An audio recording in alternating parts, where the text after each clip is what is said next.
सचिन रमेश तेंदुलकर का जन्म 24 अप्रैल 1973 में बॉम्बे में हुआ, जहां उनके पिता रमेश तेंदुलकर एक वेल नोन नॉवेलिस्ट थे और वहीं उनकी मां रजनी तेंदुलकर एक इंश्योरेंस इंडस्ट्री में वर्कर।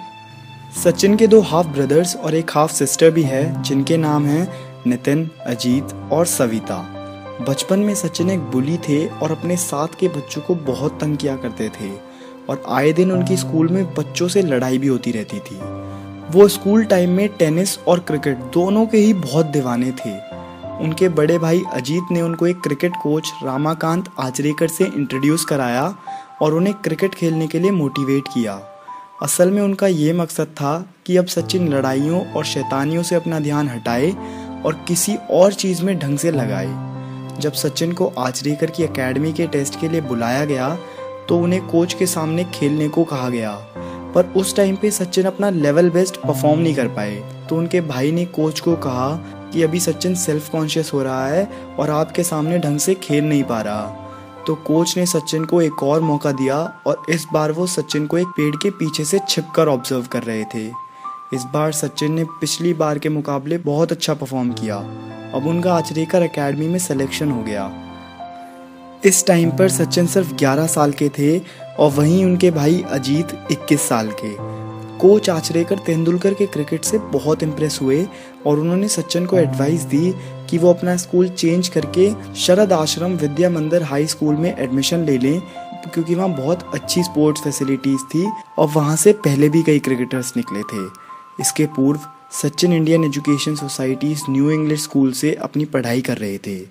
सचिन हर रोज सुबह शाम शिवाजी पार्क में आचरेकर से ट्रेनिंग लेते थे। सचिन घंटों तक नेट्स में प्रैक्टिस करते थे। अब जब सचिन अपनी प्रैक्टिस के बाद थक जाते थे तो उनके कोच स्टंप्स पर एक कॉइन रखते थे और बॉलर्स को चैलेंज करते थे कि जो भी कोई सचिन को आउट करेगा उसको वो कॉइन मिलेगा, और अगर सचिन पूरी पारी में नॉट आउट रहे तो वो कॉइन सचिन को ही मिलेगा। सचिन को आज भी वो 13 जीते हुए कॉइन सबसे प्रिय हैं। सचिन की प्रैक्टिस की वजह से अब वो अपने अंकल आंटी के यहाँ शिफ्ट हो गए, क्योंकि उनका घर शिवाजी पार्क के बहुत करीब था। इसी समय पर वो अपने स्कूल में बहुत फेमस हो गए और उनकी दूसरे बच्चों के सामने अलग ही इमेज बन गई। लोकल क्रिकेट सर्कल्स में सचिन फेमस होने लगा और सब उनके बारे में यही कहते थे कि वो पक्का आगे चलकर बहुत बड़ा क्रिकेटर बनेगा। स्कूल क्रिकेट से हटकर वो क्लब क्रिकेट भी खेलते थे और वो जॉन ब्राइट क्रिकेट क्लब का हिस्सा थे और आगे चलकर क्रिकेट क्लब ऑफ इंडिया के लिए भी खेले। अब सचिन 14 साल के हो गए थे और अब उन्होंने MRF पेस फाउंडेशन में जाकर एक फास्ट बॉलर के तौर पर ट्रेनिंग लेने का फैसला किया। पर वहाँ एक ऑस्ट्रेलियन फास्ट बॉलर डेनिस लीली ने सचिन की बॉलिंग देखी और उन्हें सजेस्ट किया कि वो अपना फोकस सिर्फ बैटिंग पर ही रखें और बॉलिंग ट्राई ना करें। अब इन सब के बाद बॉम्बे क्रिकेट एसोसिएशन ने एक जूनियर क्रिकेट टूर्नामेंट ऑर्गेनाइज करा, जिसमें सचिन भी हिस्सा बने। इस टूर्नामेंट में सचिन ने अच्छा परफॉर्म किया, पर सचिन को बेस्ट जूनियर क्रिकेट अवार्ड नहीं मिला, जिसकी वजह से वो बहुत दुखी हो गए। सुनील गावस्कर, जो उस टाइम के जाने माने क्रिकेटर थे, उन्होंने अपने खुद के अल्ट्रा लाइट पैड सचिन को गिफ्ट किए और उन्हें और प्रैक्टिस करने के लिए एनकरेज किया। इसी साल सचिन ने 1987 में हो रहे वर्ल्ड कप में एक बॉल मैन की भी भूमिका निभाई। इसके बाद अगले साल 1988 में सचिन ने जितने भी मैच खेले सब में सेंचुरी बनाई और वो एक बार विनोद कांबली के साथ एक पार्टनरशिप में भी थे, जिसमें उन दोनों ने 664 रन्स बनाए, जिसमें से सचिन ने 326 रन्स नॉट आउट बनाए। इस रिकॉर्ड पार्टनरशिप की वजह से दूसरी टीम के बॉलर्स ने मैच को आगे कंटिन्यू करने से मना कर दिया।